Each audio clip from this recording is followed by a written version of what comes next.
እግዚአብሔር ይመስገን ደህና ነኝ። ዛሬም በጠቃሚና በአዲስ ፕሮግራም በድጋሜ ተገናኝተናል።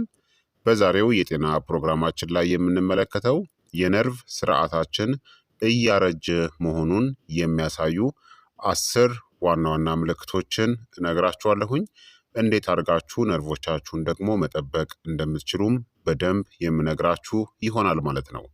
ይህ የጤና ትምህርት ታዲያ ለበርካታ ሰዎች እንዲደርስ ሁላችሁም በቅንነት ላይክና ሼር በማድረግ ሌሎችንም አስተምሩ አሳውቁ እላለሁኝ። ጥያቄ ካላችሁ ጥያቄያችሁን በኮመንት ላይ አስፍሩልኝ። በቀጥታ ወደ ጤና ትምህርታችን የማልፍ ይሆናል። እያረጀን ስንሄድ የነርቭ ስርዓታችን አንጎል፣ የጀርባ አጥንት መቅኒ እናም ነርቮች ቀስ በቀስ ብቃታቸው ወይም ደግሞ ተግባራቸው ይቀንሳል። ነርቮች እንቅስቃሴን፣ ስሜትን፣ ትውስታን፣ የምግብ መፈጨትንናም ብዙ ራሳቸውን የቻሉ የሰውነት ተግባራትን የሚቆጣጠሩ የኤሌክትሪክ ምልክቶችን ያስተላልፋሉ። ነርቮች ማርጀት ወይም ደግሞ መዳከም ሲጀምሩ ሰውነታችን ታዲያ ብዙ ጊዜ የማስጠንቀቂያ ምልክቶችን ይልካል። ነርቮቻችን እያረጁ ወይም እየደከሙ መሆኑን የሚያሳዩ ግልጽ ምልክቶችን ልንገራችሁ። አንደኛ፣ ተደጋጋሚ የመደንዘዝ ወይም የመውረር ስሜት ነው። ከቀድሞቹ የነርቭ ማርጀት ምልክቶች ውስጥ አንዱ የመደንዘዝ ወይም እንደ መርፌ የመውጋት ስሜት ነው። በተለይም በእነዚህ አካላት ላይ በእጆች፣ በእግሮች፣ የእጅ ጣቶች፣ የእግር ጣቶች ላይ የሚከሰትበት ምክንያትም ነርቮች የስሜት ምልክቶችን ወደ አንጎል ይልካሉ። ሲዳክሙ ምልክቶቹ ይዘገያሉ ወይም ይቋረጣሉ። ይህም እንግዳ የሆኑ ስሜቶችን ይፈጥራል። እነዚህን ልታስተውሉ ትችላላችሁ። ከተቀመጣችሁ በኋላ እግራችሁ ይደነዝዛል። በሌሊት በጣቶቻችሁ ላይ የመውረር ስሜት፣ በእግር ጫማ ላይ የማቃጠል ስሜት ይከሰታል። ይህ በፐሪፈራል ነርቭ ማርጀት ላይ የተለመደ ነው። ሁለተኛ፣ የሪፍለክስ ወይም የምላሽ መዘግየት ነው። ጤናማ ነርቮች ሰውነታችሁ በፍጥነት ምላሽ እንዲሰጥ ያስችላሉ። የሚያረጁ ነርቮች ይህንን ሂደት ያዘገዩታል። ምልክቶቹም አንድ ነገር ሲወድቅ ምላሻችሁ ይዘገያል፣ በቀላሉ ትሰናከላላችሁ፣ ሚዛናችሁ ያልተረጋጋ እንደሆነ ይሰማችኋል። ለምን ይከሰታል? የሪፍለክስ ምልክቶች ከነርቭ የጀርባ አጥንት መቅኒ እስከ ጡንቻ መጓዝ አለባቸው። የሚያረጁ ነርቮች ምልክቶቹን በጣም በዝግታ ያስተላልፋሉ። ሶስተኛ፣ የጡንቻ መዳከም ነው። ነርቮች ጡንቻዎችን ይቆጣጠራሉ። ነርቮች ሲዳከሙ ጡንቻዎች ጠንካራ ምልክቶችን አያገኙም። ምልክቶቹም የእጅ መጨበጥ ኃይል መዳከም፣ የዕቃ ክዳን ለመክፈት መቸገር፣ ደረጃን ስትወጡ እግሮች የድካም ስሜት ይሰማቸዋል፣ እጆችም በፍጥነት ይደክማሉ። ሸቀጣ ሸቀጦችን መሸከም ከበፊቱ የበለጠ ከባድ ሆኖ ከተሰማችሁ በነርቭ እናም በጡንቻ መካከል ያለው ግንኙነት እየቀነሰ ሊሆን ይችላል። አራተኛ፣ የማቃጠል ወይም እንደ ኤሌክትሪክ የሚሰማ ህመም ነው። የተጎዱ ወይም ያረጁ ነርቮች ያልተለመዱ የህመም ምልክቶችን ሊፈጥሩ ይችላሉ። ምልክቶቹም በእግር ላይ የማቃጠል ህመም፣ እንደ ኤሌክትሪክ ንዝረት የሚሰማ ስሜት፣ ያለ ጉዳት የሚሰማ ስለታም የሞጋት ህመም ይከሰታል። የሚከሰትበት ምክንያትም የነርቭ ክሮች ይቆጣሉ ወይም ይጎዳሉ። ይህም ወደ አንጎል የተሳሳቱ የህመም መልእክቶችን ይልካሉ። ይህ በነርቭ መበስበስ ወይም በኒውሮፓቱ ጊዜ የተለመደ ነው። አምስተኛ፣ ደካማ ሚዛንና ቅንጅት ነው። ነርቮች አንጎል የሰውነትን አቀማመጥ እንዲረዳ ይረዳሉ። ምልክቶቹም በምትራመዱበት ጊዜ የመወዛወዝ ስሜት፣ በጨለማ ውስጥ ለመራመድ መቸገርና ተደጋጋሚ መሰናከል። የሚከሰትበት ምክንያትም በእግርና በታችኛው እግር ላይ ያሉ የስሜት ነርቮች የሚዛን መረጃን ይሰጣሉ። የሚያረጁ ነርቮች ግን ይህንን መረጃ ይቀንሱታል። ስድስተኛ የትውስታ እናም የትኩረት ችግር ነው። አንጎል የነርቭ ስርዓቱ ማዕከላዊ ቁጥጥር ማዕከል ነው። የሚያረጁ ነርቮች የማወቅ ወይም ደግሞ የኮግኒቲቭ ተግባርን ሊነኩ ይችላሉ። ምልክቶቹም ስሞችን በቀላሉ መርሳት፣ ትኩረትን በፍጥነት ማጣትና አዳዲስ ነገሮችን ለመማር መቸገር ይከሰታል። ቀላል የመርሳት ችግር ከዕድሜ ጋር የተለመደ ሲሆን ነገር ግን ተደጋጋሚ ግራ መጋባት ወይም ከፍተኛ የትውስታ ማጣት የሕክምና ምርመራ ያስፈልገዋል። ሰባተኛ ለህመም የሚሰማ ስሜት መጨመር ነው። አንዳንድ ጊዜ አሮጌ ነርቮች ከመጠን በላይ ስሜታዊ ይሆናሉ። ምልክቶቹም ትናንሽ ጉዳቶች በጣም ያማችኋል፣ ንክኪ ምቾትን አይሰጣችሁም፣ ልብስ ከቆዳ ጋር ሲታሽ ወይም ደግሞ ሲገናኝ የመቆጥቆጥ ስሜት ይከሰታል።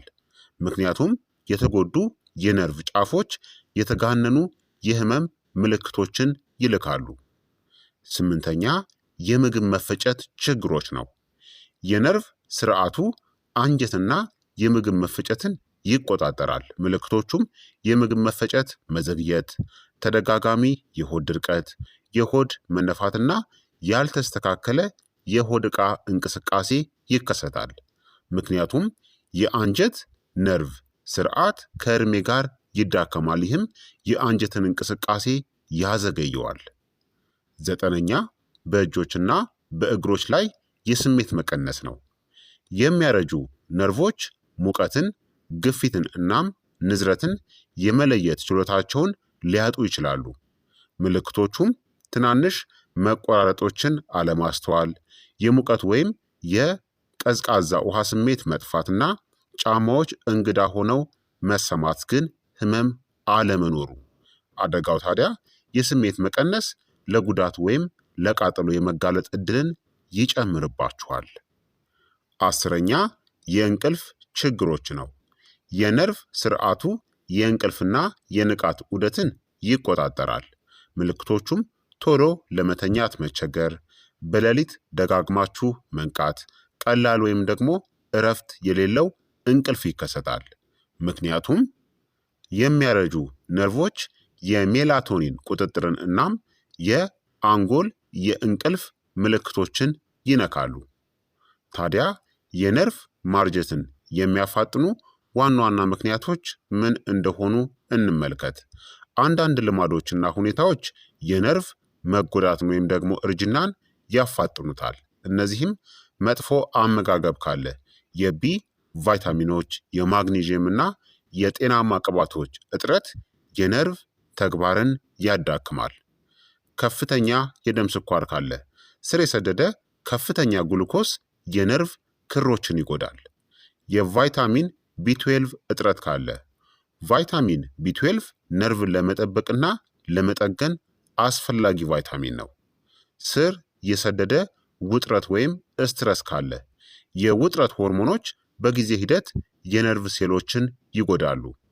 የአካል ብቃት እንቅስቃሴ እጥረት ካለ ወይም ደግሞ አለማድረግ፣ እንቅስቃሴ የነርቭ ምልክቶችንና የደም ፍሰትንም ያሻሽላል። አልኮልን አብዝቶ መጠቀም ነው። ሌላው ደግሞ አልኮል ለነርቭ ህዋሳት መርዛማ ነው። እነዚህ የነርቭ ማርጀትን የሚያፋጥኑ ዋና ዋና ምክንያቶች ናቸው ነርቮቻችንን የሚጎዱ። ታዲያ የነርቭ ማርጀትን ወይም ደግሞ ጉዳትን ለመቀነስ ነርቭን የሚደግፉ ምግቦችን ተመገቡ።